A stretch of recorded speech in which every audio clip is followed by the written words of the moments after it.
Just because she throw it at you, bro, that don't mean you gotta take it. Just because he throw it at you, my sister, that don't mean you gotta take it. For the word of God does say, the flesh is weak, but the spirit is indeed willing. It doesn't say just because your flesh is weak, it's okay to sin against me. This is me saying it's like this is God, right? Weak is not our flesh being weak. It's not an excuse to sin. And now we're on our prayer mat. Now we're on our couch. Don't want to read our Bible because we think God hate us. We think Jesus mad at us, and we constantly, Jesus, I'm weak. She threw it at me. She came around me smelling good, or looking good, or wearing a high skirt, or her boobs out, and I fell for it. That's not an excuse. Stay away from things that tempt you.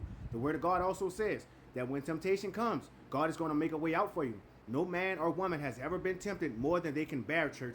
Message for today is flee fornication and adultery. Y'all be good, man.